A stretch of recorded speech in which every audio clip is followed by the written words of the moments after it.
What's on your radar, Briahna?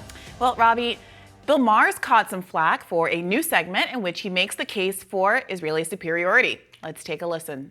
Because values and customs make a difference, okay? And the people of Gaza, by the way, if the Israelis did get rid of Hamas, they'd be doing a giant favor to the people of Gaza who hate Hamas too. But let's just go through the lists. Because the Israelis look like us in most ways, values-wise. Maybe we're not doing it the right way. I don't know. Religious tolerance. That doesn't exist in Gaza. You're either Muslim or an infidel, and you better be a Muslim. Female freedom. Free and fair elections. Free speech. Gay rights. Can I just finish my list? Pedophilia. I'll put that under don't ask. Child brides and so forth. Equality of the sexes. I'll categorize that under don't make me fucking laugh. The fact that, you know, these people think that this is where they should be aligned with, that these are the values that you support. Now, if someone complained that Jews didn't share our values and customs, that they didn't look like us, that, say, calling themselves chosen people was evidence of religious intolerance, if someone accused Jews broadly of pedophilia or sexual deviance, citing Weinstein, Epstein, and let's say Seinfeld, and argued that as a result they didn't want to live in a country with Jews, I doubt we would struggle to identify those remarks for what they are: bigotry, anti-Semitism. Now, Maher's commitment to Islamophobia is nothing new, nor is it subtle.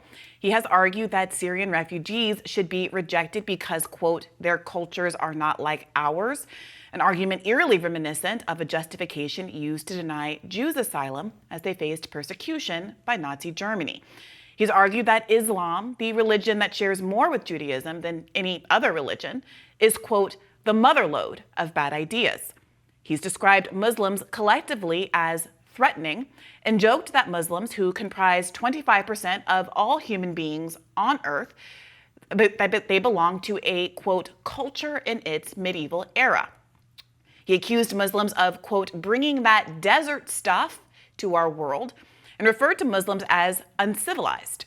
When challenged as to whether Islam is a religion of peace, Maher once quipped, yeah, they blow you up. There's a piece of you over there. There's a piece of you over there. There's a piece of you over there.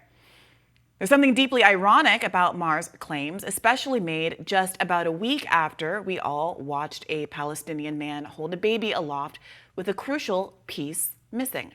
It had been decapitated in an Israeli airstrike. For 7 months, we've watched Israel murder well over 35,000 Gazans, 75% of whom were women and children. Yet we've been told that Palestinians are inherently violent, barbaric, and savage. Just last week, Obama complimented Biden's ceasefire speech using language that eerily reflected this double standard.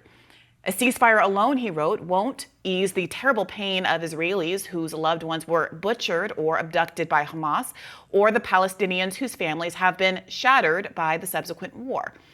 Israelis are butchered by Hamas, in Obama's words. Palestinians are abstractly shattered by war, not by Israel, with American bombs and American diplomatic cover. Bill Maher lauds Israel for religious tolerance, saying that it doesn't exist in Gaza. Meanwhile, you'll rarely hear mention of the fact that, say, interfaith marriage isn't permissible in Israel. It's not allowed in Gaza, but the case being made is not that Gazans deserve rights because of religious tolerance, but it's that they deserve to live because they're human beings. It's a deeply segregated society in Israel, where 98% of Jews say all or most of their friends are Jewish, and 85% of Muslims say the same. I don't think you'll hear Maher speak up for Palestinian Christians either. Remember, former Congressman Justin Amash lost several relatives when Israel bombed a Christian Orthodox church in Gaza, where people had been sheltering along with sleeping children and babies. 150 to 200 people were killed in that attack by Israel.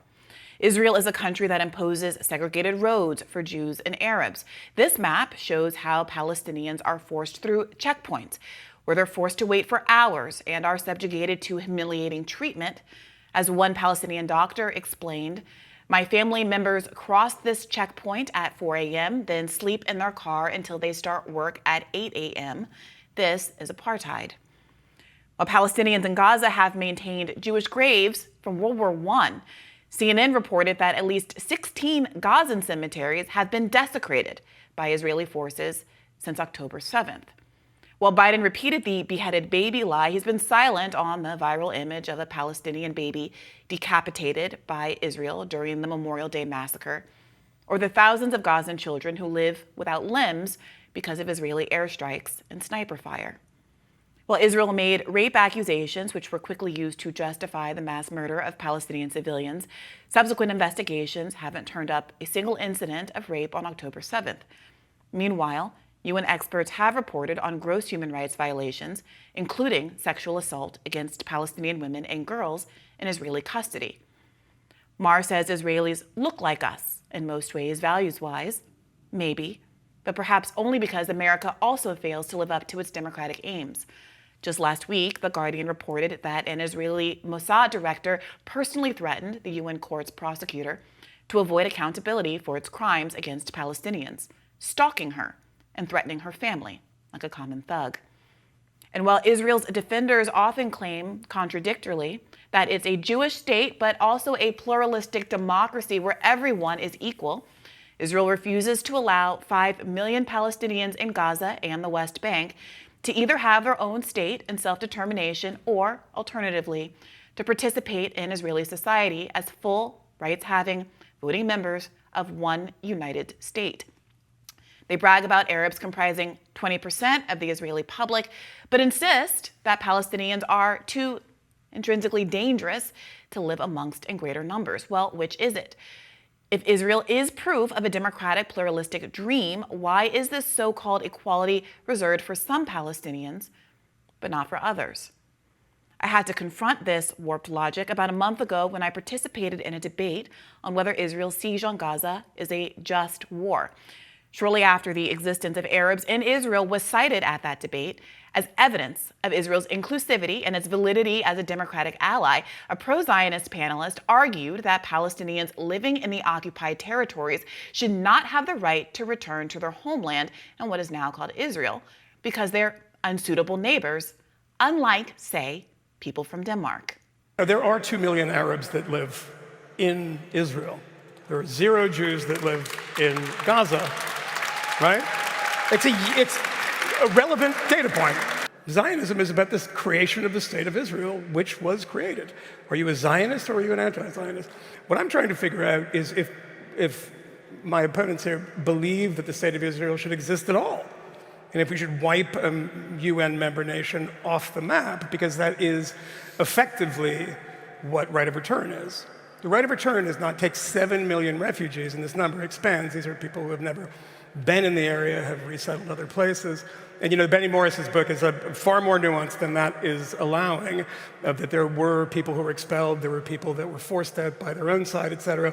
Benny Morris has actually said this, I mean, you quoted him, so let me go to him, that if you do have right of return, which by the way, 7 million people doesn't mean 7 million people that go to the West Bank and Gaza. Very specifically doesn't mean that. It goes to what Israel is now. In what Morris said, and I think it was an article in Tablet, he said, the response to this is if you think October 7th is bad, this is going to be a giant bloodletting. This is not as if 7 million Danes are coming in. These are people who have an ideological predisposition. You might be asking yourself why one would presume there'd be a bloodletting if Palestinians have the right of return, especially given that, as he mentioned, 20% of Israel is currently composed of Palestinians. Again, this is supposed to be evidence of how democratic and inclusive Israel is. That panelist, Michael Monahan, seems to imply there's something specific to Danish people that qualifies them as neighbors over Palestinians, or perhaps something intrinsic to Palestinians or Arabs as a people that disqualifies them. What is it about the relationship between Israelis and Palestinians that would make the former feel unsafe? Well, one big difference I can think of is that Zionist Jewish settlers never committed ethnic cleansing against Danish people. They never slaughtered 15,000 Danes while expelling another 75,000 from their land. But you can imagine the counterfactual if Michael Moynihan had immigrated from New York to live in a Danish man's house while the original occupant was forced to live in an open-air prison where his calories were meted out by a government run by immigrants from Eastern Europe and the United States. I suspect it would put a bit of a damper on the jolly relationship he seems to enjoy with the people of Denmark. In short, Palestinian resistance is about reclaiming what they have been denied, the right of return, achieving self-determination. But once you admit that, you have to acknowledge that the obvious answer to how to achieve peace involves allowing Palestinians to return to their land and live as co-equal citizens in historic Palestine if they so choose, even if that means the end of Israel's existence as a Jewish majority ethno-state. Political scientist John Mearsheimer, who gained new prominence as an early critic of America's Ukraine strategy and who wrote a seminal book on the Israel lobby, made exactly this argument when asked whether he believed Hamas was motivated by anti-Semitism or by some intrinsic quality to Arabs or Muslims. When you have a disaster, and what happened on October 7th is a disaster, one of the first things that happens is that people begin to ask the question, how did this happen? Right? What's the root cause of this problem? This is a disaster. We have to understand what caused it so that we can work to make sure it doesn't happen again. So we can work to shut it down and then make sure it doesn't happen again. Mm-hmm. But once you start talking about the root causes, right, you end up talking about how Israel was created, right? And that means telling a story that is not pretty about how the Zionists conquered Palestine. And number two, it means talking about the occupation, right? It's not like Hamas attacked on October 7th because there were just a bunch of anti-Semites who hated Jews and wanted to kill Jews. This is not, Nazi Germany, right? This is directly related to the occupation and to what was going on inside of Gaza. And it's not in Israel's interest or the lobby's interest to have an open discourse about what the Israelis have been doing to the Palestinians since, I would say, roughly 1903, when the second Aliyah came to Israel, or came to what was then Palestine, right? We want to talk about that. The lobby doesn't want us to talk about that. But that's exactly why we must. People like Bill Maher and Michael Moynihan hope that you'll indulge in the kind of race-reductive bigotry that the anti-woke crowd claims to hate, as long as the people being essentialized are Muslim. And the people whose safety needs to be protected are the occupants of America's most expensive client state. This is the sophistry of Zionism, of all colonialism, to inflict violence, to ethnically cleanse, to kill, to starve, to rape, and then to accuse those who resist of being intrinsically and spontaneously violent. That's the name of the game. But it doesn't have to be this way. I'll leave you with some thoughts from Ali Abunimah, co-founder of Palestine-focused independent media outlet Electronic Intifada, on how South Africa was able to come out of apartheid. Whites in South Africa were absolutely resistant to the notion of a one-person, one-vote system. If you look at the surveys of white South Africans in the 1980s and into the early 1990s, remember this month, April 1994, April 2014, it's 20 years since the first democratic election in South Africa. But up until 1990, 91, 92, the vast majority of white South Africans were saying, well, we'll accept some kind of federation or some kind of group accommodation, but we absolutely will not accept a one-person, one-vote system because that will be the end of us.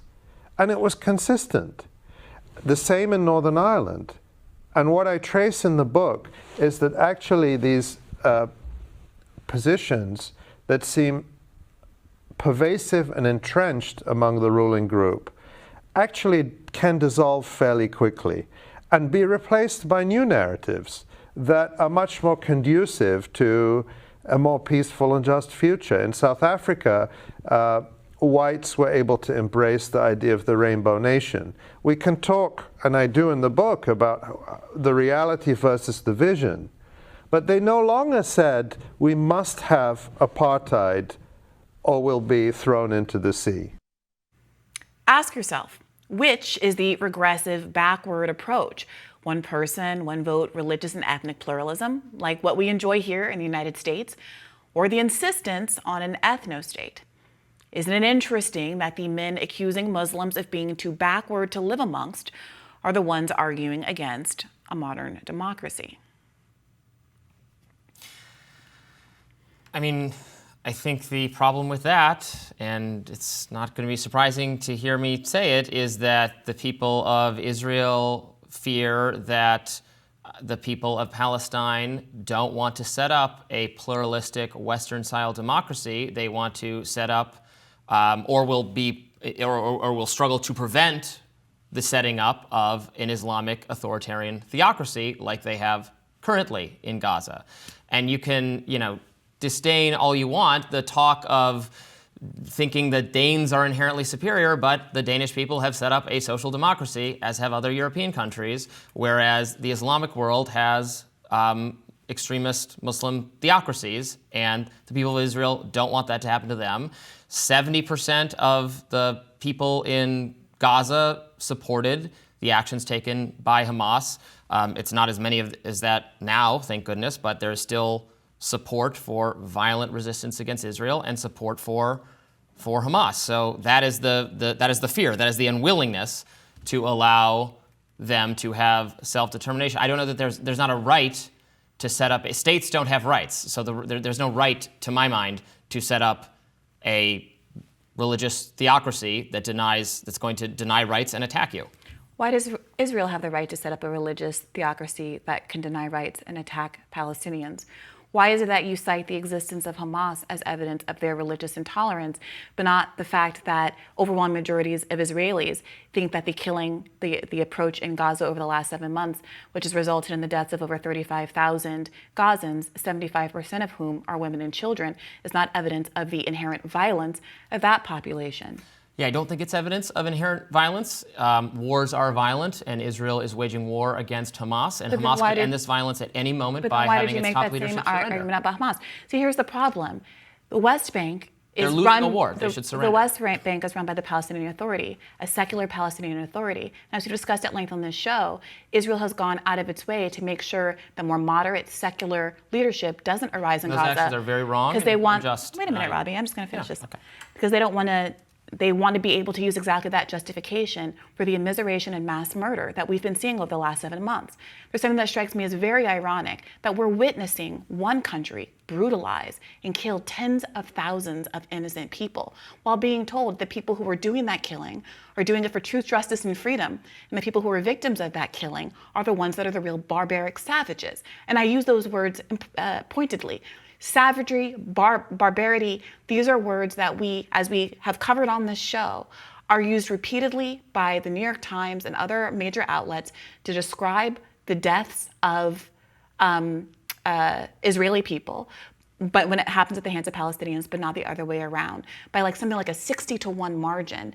Words like horrific, despicable, barbarous are used to describe it when an Israeli is killed, but not when Palestinians are killed. And those ratios have gotten worse as the proportion of Palestinians killed as compared to the portions of Israeli has gotten even more exorbitantly different as the months have passed. So I'm simply pointing out that there is a real asymmetry here. And the reason that you're seeing people like Bill Maher, I believe, really double down on this idea that there's something intrinsically wrong about Muslims. There's something intrinsically inappropriate about Arabs. And you get the doublespeak from people like... It's not intrinsic. Was that not what he was arguing? I don't know that that's what he's arguing. No, I don't think that's what he's arguing. He's saying it's nothing intrinsic about their race, but it is an ideology. And if they are going to give power to an Islamic theocracy, their neighbor, Israel, is going to work to prevent that. A Jewish theocracy. So we should support a Jewish theocracy, is what you're saying. Why is it that the words Islamic theocracy seem to hold this talismanic weight for you as something that's naturally wrong and we should object to, These are not, but you don't feel the same way about a Jewish supremacist theocracy? Again, the level of rights that he went down, there is no comparison. And I pointed out how wrong he is about so many of those things. Why don't we object to the religious intolerance of Israelis killing Christian Arabs in Gaza? Why don't we react to the religious intolerance of Israelis digging up 16 Palestinian cemeteries? And you push back against the idea that Bill Maher's intolerance. I spent the first part of this radar going through what I think are the most, wait a minute, of all religions. Going against the most, He thinks no, religion is he bad, specifically he talks about Islam. secularism. Would you like me to reread the beginning of this radar? He has said that their cultures, Muslim cultures, are not like ours. He said that Because they should Muslim cultures have set up Islamic theocracies throughout the Middle East, and now we want to prevent this kind of government from taking And hold. now we're in the middle of a huge global conflict that's escalating because of a Jewish theocracy that is held out as not just something that is beneficial, but that's something that America should devote $3 billion plus I don't to think we every should year support- we should to do that. maintain, because it is a right that this theocracy, this particular ethnic I didn't state use the word should right. exist. You're Well, no, not asking you did, why. but I'm saying Moynihan why, did. and the why is because Moynihan did use Israel the word right. doesn't want on its border It has a another right to Islamic exist. theocracy. So this is also the question about South Africa. When we're talking about the end of apartheid, does South Africa have a right to exist? Well, South Africa exists, but it does not exist as an apartheid state anymore. And that is the question. Should Israel have the right? Does any country have the right to exist with a political system that treats some members of its population in a discriminatory fashion? I don't like to ascribe rights to governments because governments don't have rights, people do. But Hamas has no right to run Gaza and deny the vote to people and have, again, an authoritarian Islamic society. So there's no right in play here. It's a war. It's war between two governments, one of which we prefer to the other. 5 million people live in the West Bank under the Palestinian Authority. That's not a theocracy. So what rights do they have to self-determination? Why is Israel allowed to occupy their People territory? have the right to self-determination. Yeah, the people. And Israel's the actions with people respect to the West of Bank the West are Bank. wrong. All right. Okay. Well, we'll continue this conversation, I'm sure. Stick around. More Rising coming up next.